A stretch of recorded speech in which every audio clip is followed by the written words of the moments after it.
வணக்கம் நண்பர்களே. நம்ம வாழ்க்கை ஒரு ஓட்டம். தினமும் ஒரே பரபரப்பு.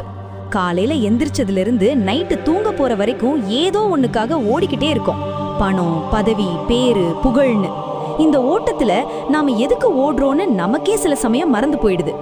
மனசுல ஒரே குழப்பம். நேத்து நடந்ததை நினைச்சு ஒரு கவலை, நாளைக்கு என்ன நடக்குமோன்னு ஒரு பயம். நிம்மதியா ஒரு 2 நிமிஷம் உட்கார முடியல. இப்படிப்பட்ட நேரத்துல நம்ம மனசுக்கு ஒரு சின்ன நம்பிக்கை கிடைச்சா எப்படி இருக்கும்? வாழ்க்கைய எப்படி வாழணும்னு யாராவது ஒருத்தர் சுருக்கமா ஆனா ஆணி அடிச்ச மாதிரி சொன்னா எப்படி இருக்கும்? அப்பதான் எனக்கு ஒரு விஷயம் ஞாபகம் வந்தது. நம்ம தேடுற எல்லா கேள்விகளுக்கும் பதில் பல 1000 வருஷத்துக்கு முன்னாடியே ஒருத்தர் ரொம்ப சிம்பிளா சொல்லிட்டு போயிருக்காரு. அவர் வேற யாரும் இல்ல, இந்த உலகத்தோட முதல் யோகி, முதல் குரு, நம்ம சிவன்.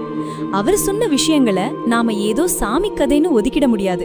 அது ஒவ்வொன்னும் நம்ம அன்றாட வாழ்க்கைக்கான ஒரு பாடத்திட்டம்.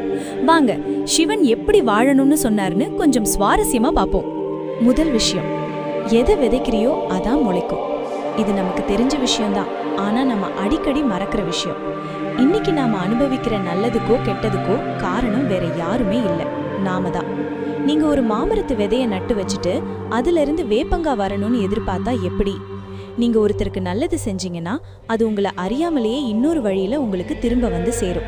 அதே மாதிரி நீங்க ஒருத்தருக்கு ஒரு சின்ன துரோகம் செஞ்சா கூட அதுக்கான பலனை நீங்க அனுபவிச்சே ஆகணும். இதுதான் சிம்பிளான கணக்கு.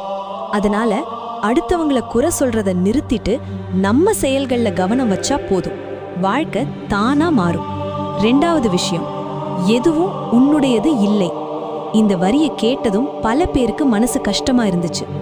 என்னது, ஏன் வீடு, ஏன் கார், ஏன் வேலை, ஏன் குடும்பம், இதெல்லாம் என்னது இல்லையா? சிவன் என்ன சொல்றாருன்னா, எதையும் இறுக்கமா பிடிச்சுக்காதீங்கன்றாரு.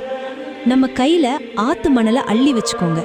அதை மெதுவா மூடி வச்சிருந்தா மணல் கையிலேயே இருக்கும். ஆனா இது என்னோடது, வெளியே போகவே கூடாதுன்னு சொல்லி ஜோருமா இறுக்கி மூடி பாருங்க, எல்லா மணலும் விரல் இடுக்கு வழியா கீழே கொட்டிடும். நம்ம வாழ்க்கையும் அப்படிதான். இது எனக்கு வேணும், அது எனக்கு வேணும், இவங்க என்னை விட்டு போகக்கூடாதுன்னு எதையெல்லாம் நம்ம இறுக்கமா பிடிச்சுக்கிறோமோ அதெல்லாம் நம்மளை விட்டு சீக்கிரமா போயிடும். அதனால வர்ற வலியும் அதிகமா இருக்கும்.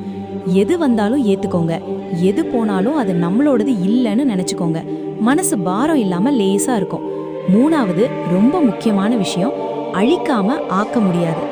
சிவனை நாம அழிக்கும் கடவுள்னு சொல்றோம், ஆனா அவர் எதை அழிக்கிறாருன்னு யோசிச்சிருக்கீங்களா? ஒரு விவசாயி புதுசா பயிர் வைக்கிறதுக்கு முன்னாடி என்ன பண்ணுவாரு? நிலத்துல இருக்கிற தேவையில்லாத செடி, கொடி, முள் எல்லாத்தையும் அழிச்சு நிலத்தை சுத்தப்படுத்துவாரு.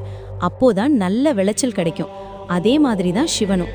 நம்ம மனசுக்குள்ள இருக்கிற பொறாமை, கோபம், அகங்காரம், பேராசை மாதிரி கெட்ட விஷயங்களை முதல்ல நாம அழிக்கணும். அப்போதான் அந்த இடத்துல அன்பு, நிம்மதி, சந்தோஷம்ங்கிற நல்ல விஷயங்கள் உருவாகும். உங்ககிட்ட இருக்கிற ஒரு பழைய ஓட்ட விழுந்த சட்டை உங்களுக்கு ரொம்ப பிடிச்சதுன்னு வச்சுக்கோங்க.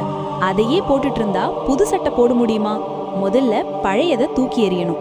அழித்தல், அதுதான் ஆக்கத்தோட முதல் படி. இதுக்கு ஒரு சின்ன கதை சொல்றேன், கேளுங்க. ஒரு பெரிய பணக்காரர் இருந்தாரு. அவர்கிட்ட இல்லாத செல்வமே இல்ல, ஆனா மனசுல மட்டும் நிம்மதியே இல்ல. எப்பவும் ஒரு விதமான பாரம். சிவன் கிட்ட போய் எனக்கு நிரந்தரமான சந்தோஷம் வேணும்னு கேட்டாரு. சிவன் சிரிச்சுக்கிட்டே ஒரு பெரிய தங்க பானையை உருவாக்குனாரு. அதுக்குள்ள தங்கம் நிறைஞ்சு வழிஞ்சது. சரியா அந்த நேரம் பார்த்து சிவன் அந்த பானைய அந்த பணக்காரர் கையில கொடுத்தாரு. ஆனா அந்த பானை அவ்வளோ கனமா இருந்துச்சு. அந்த பணக்காரரால அதை தூக்கவே முடியல. 2 கையிலையும் வாங்கினாரு, ஆனா பாரம் தாங்காம கீழே நழுவி டமார்னு உடைஞ்சு போச்சு. உள்ள இருந்த தங்கம் எல்லாம் செதறிடுச்சு. பணக்காரருக்கு ஒண்ணுமே புரியல. சிவன் சொன்னாரு, நான் உனக்கு தங்கத்தை கொடுக்கல, ஒரு பாடத்தை கொடுத்தேன். உன்னால தாங்க முடியாத அளவுக்கு ஆசைப்பட்டா அது பாரமா தான் இருக்கும். அந்த பாரம் உன்னையும் உடைச்சு உன் சந்தோஷத்தையும் உடைச்சிடும். உனக்கு என்ன தேவையோ அது உன்கிட்ட ஏற்கனவே இருக்கு. தேவையில்லாத ஆசைகளை முதல்ல அழிச்சிடு, சந்தோஷம் தானா வரும். அப்போதான் அந்த பணக்காரருக்கு புரிஞ்சது, உண்மையான நிம்மதி பொருள்ல இல்ல, மனசுல தான் இருக்குன்னு. நண்பர்களே, சிவன் சொன்ன இந்த 3 விஷயங்களையும் யோசிச்சு பாருங்க. நல்லது பண்ணுங்க, நல்லதே நடக்கும். எதையும் இறுக்கி பிடிக்காதீங்க. கெட்டதை அழிச்சாதான் நல்லது உருவாகும். இது ஏதோ உபதேசம் இல்ல, நம்ம வாழ்க்கைய நிம்மதியா, சந்தோஷமா, அர்த்தமுள்ளதா மாத்துறதுக்கான ஒரு வழி. இத பத்தி நீங்க என்ன நினைக்கிறீங்க? உங்க கருத்துக்களை கீழே கமெண்ட்ல சொல்லுங்க. இன்னொரு ஆழமான தகவலோட அடுத்த வீடியோல உங்களை சந்திக்கிறேன். நன்றி.